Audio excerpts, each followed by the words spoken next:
1st March 2024, sunny day but flooded. The wood is totally flooded. First primroses of 2024, and they must have been all open, the flowers, when the sun was here. Sun is still here, they're opening, trying to follow the sun. First time we've seen them this year. 1st of March. 1st of March 2024, we have walked through the wood and back, and the wood is totally flooded. It has rained so much, and the Ashford Borough Council, who built houses in the floodplain, have opened the sluice gates, and so the water is literally, as you can hear, flowing as if this is a river. This is not a river. This is supposed to be the road we walk on to get into the wood, and it is just as you can see. You can hear. I'll be quiet.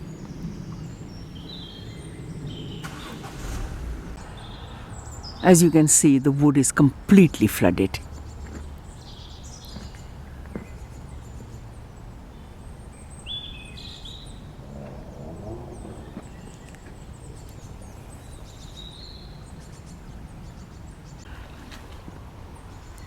This gives a good view of the other side of the common track, how much flooding is happening. Some of the oaks can't stand this flooding because this is not natural. It is because they have opened the sluice gates to protect the houses built in the floodplain, and many of these oaks will then fall over, keel over, because this is not natural.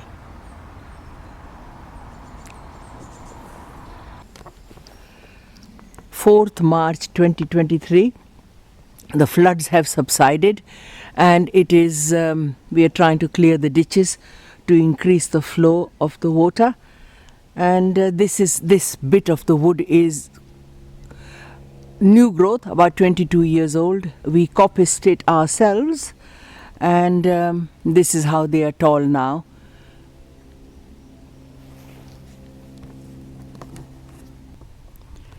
The sun has come out, and the bluebell leaves are doing quite well. Quite a lot of them, in spite of the floods. Water is running in the stream, sadly now contaminated by the 80 tons of rubbish put few meters away. It will take a lot of money to clear that up, a lot of effort too.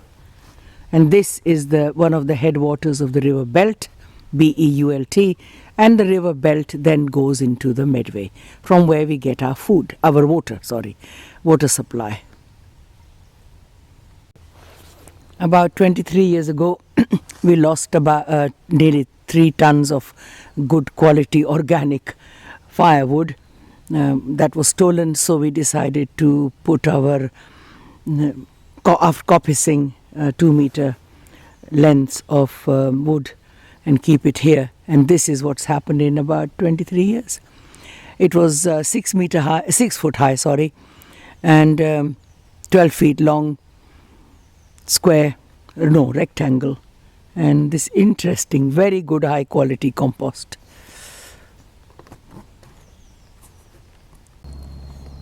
The wild primroses have come up, and there were only about 6 clumps in the wood 25 years ago. Then when we put in the 2 ponds on Pauline's instructions, and so we got pollinators, and it is amazing.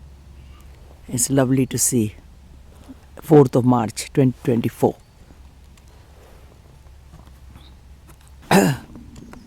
This is the area where the milkmaids grow, and all this area milkmaids grow.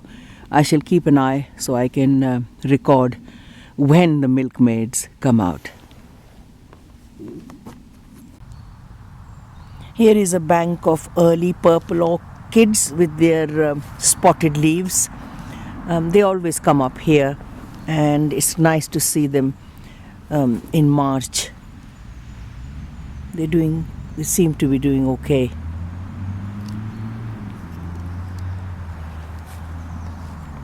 We'll keep an eye on this and show you their growth.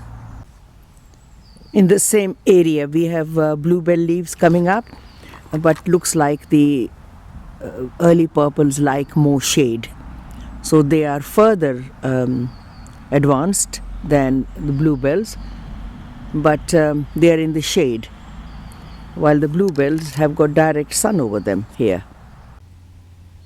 Here is an early purple plant in full sunshine. Interesting. The others are in more shade.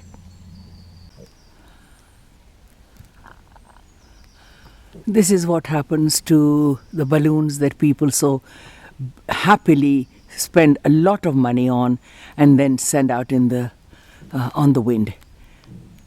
It is not right, not biodegradable. Some poor animal is going to get its feet caught on it, die a horrible death, and we don't think of it. We think, oh, we sent out 200 balloons at this party, 300 balloons. Please, can you not do that? Think of the wildlife and where they will end up. This ended up here in the wood. Many end up in the sea and the rivers and clog up the system. But I know it is a multi-million-pound industry and it's hard to stop it. Here is the other half of the balloon. I'm going to pick it up and put it in our bin. But there we go. How many hundreds, 200s people take such great pride. We put out so many balloons. If you had put that towards environmental cleanup, would have been more better for the person for whom you were doing it. We need to educate the young, especially in the schools.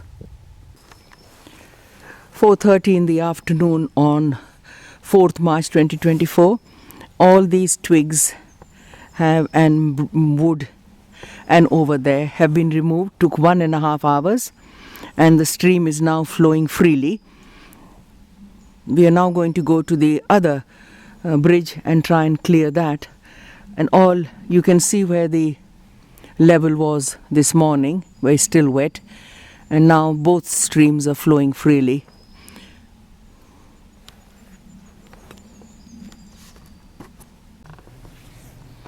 This is the second stream, and you can see how much the water has gone down in 15 minutes by just clearing the culvert.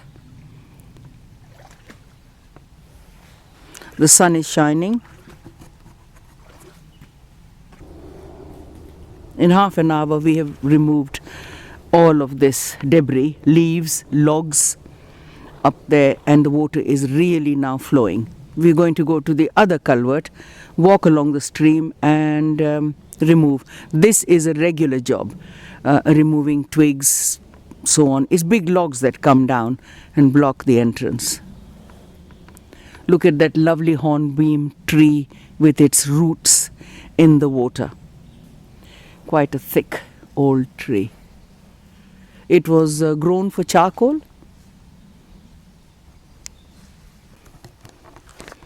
The bluebells here are also quite well advanced, and this lovely twig has got small tree has got lots of little leaves.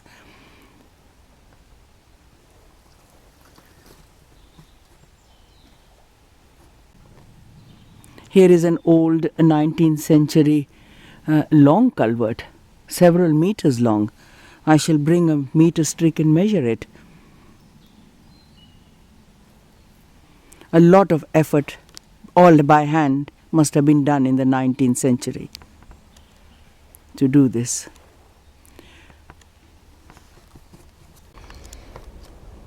This was a working wood. They used to make charcoal and of course oaks for the bridges, for the rivers, no, for the boats and ships. And it was farmed. There was a farm. Hothfield is the nearest village now. Bethesdon is the other village. And there are lots of farms here which have now been converted into lovely, expensive £2 million houses. But so change of use. The wood now is a lung for the area, and everybody can enjoy it, I hope. but if we don't look after it, it won't be here in 50 years' time. It is a triple SI, Site of Special Scientific Interest. It is 1711 and sunset is at 1741. Though in England the twilight time is quite long. In Pakistan and India, being further south, twilight is very short. Here is another culvert constructed in the 19th century. There are lots and lots of these little culverts to enable the wood to be taken out of the wood of the forest for, house building, shipbuilding, the oaks for shipbuilding. Here is a lovely oak tree, and lots of trees have fallen because of the wind and normal growth cycle of the trees, but the wood is seasoned and it will make really good sculpture material, or to make anything, wood boxes, bird boxes, whatever. March the 10th, 2024. It has been raining. It has been a awfully wet winter. This stream is blocked further down, so the poor neighbor's field is flooded on the other side of the road. He has been really good and removed all of this, which is really good. He's done a good job, but we have to clear the oh dear, the neighbor's field is not draining, which is not good for it, and you can see the water is backing, so somehow we have got to clear this ditch. Wednesday, 13th March 2024. The first few leaves of the milkmaids or wood anemones I can see. Not very big, but there they are. Can hear a lot of bird song.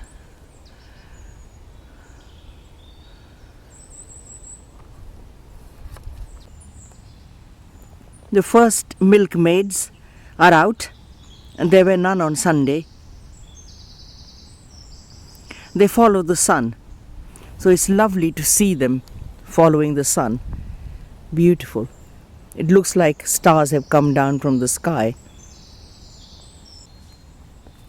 Primroses are out.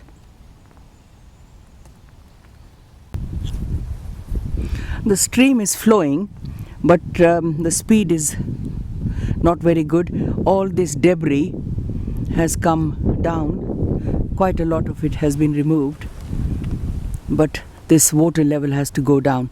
It has been too wet this March and February. Tiny flowers have come up. There you are. Tiny, beautiful. They are absolutely beautiful. My finger tells you the size. I'm actually touching it, so you can see how big it is. Very little, but beautiful.